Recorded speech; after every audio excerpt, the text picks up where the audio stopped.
Greetings to you, and a very special greeting to caring and compassionate, loving and loyal, wise and wonderful, beautiful and blessed mothers and mother figures everywhere. Today is your day. You deserve to be showered with love, attention, cards, flowers, gifts, dinner, you name it. Where would we be without you? What would we be without you? Happy Mother's Day to you. Today's message is dedicated to you.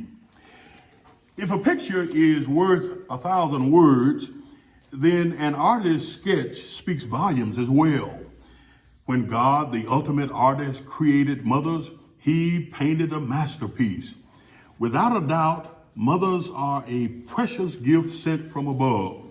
Your capacity to love, ability to teach us moral lessons that last a lifetime, the prayers you pray over us and for us, the examples of faith you set before us, the sacrifices you make for us, your willingness to forgive and give time and time again are all the reasons why you're so special and so amazing to us. I'm thinking about my mother as I record this message. I remember something she did for me many years ago that left a lasting impression on me. I was in elementary school preparing to participate in one of the school's plays. I needed a dress suit to wear. Times were tough. Just days before the play, my mother whipped out her sewing machine and made me a suit, a tailor-made suit. I thought I was the best dressed actor on stage. You know, that's what mothers do. You go the last mile of the way to make sure that we're prepared, that we succeed in life. You go the last mile of the way to reassure us, to give us the confidence we need to succeed in life. Just like the flower Sister Nerline Kemp Anderson is painting, every mother is unique and beautiful in her own way. For this reason, we pause today to pay tribute, to give honor to you, and to say from the bottom of our hearts, Happy Mother's Day. As I observe Sister Anderson at work here, I can't help but believe that every brush stroke matters.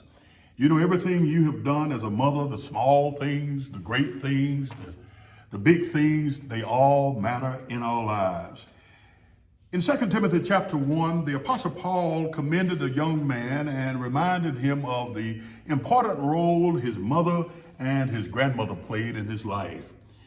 Writing to Timothy, the Apostle Paul encouraged him and reminded him of his call to ministry. Paul even said to Timothy, every time I think about you, I pray for you.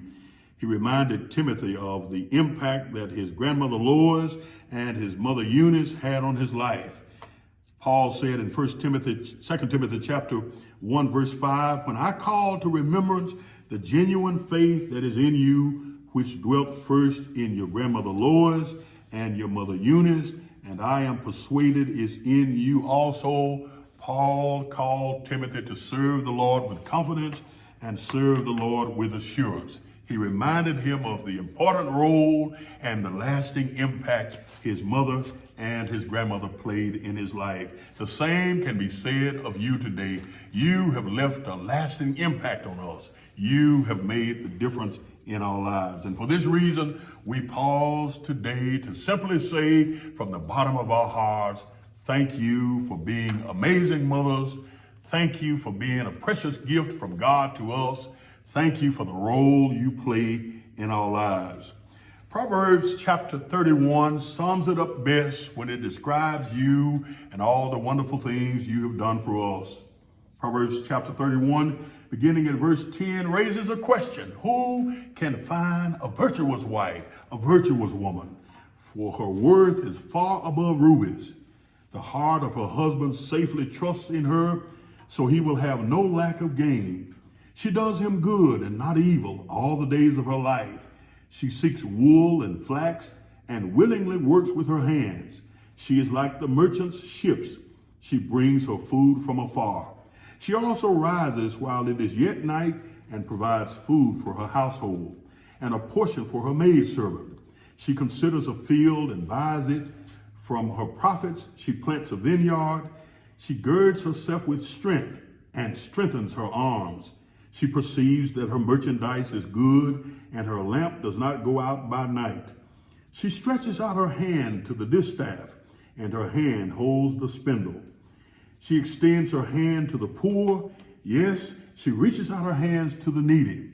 She is not afraid of snow for her household, for all her household is clothed with scarlet.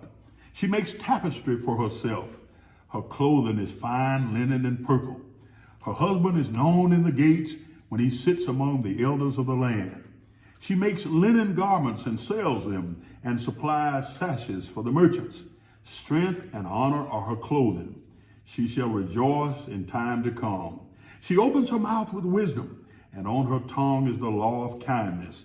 She watches over the ways of her household and does not eat the bread of idleness. Her children rise up and call her blessed. Her husband also, and he praises her. Many daughters have done well, but you excel them all. Charm is deceitful, and beauty is passing, but a woman who fears the Lord, she shall be praised. Give her of the fruit of her hands, and let her own works praise her in the gates. So today we pause to say thank you for all that you have done. Thank you for the impact you have made in our lives. Thank you for the lasting impression you have left, the legacy you have left. We even pause to thank those mothers who have gone on for the difference you have made in the lives of our children. From the bottom of our hearts to you, we take this opportunity to wish you a happy Mother's Day, and we wish you all the love that you so richly deserve. Happy Mother's Day.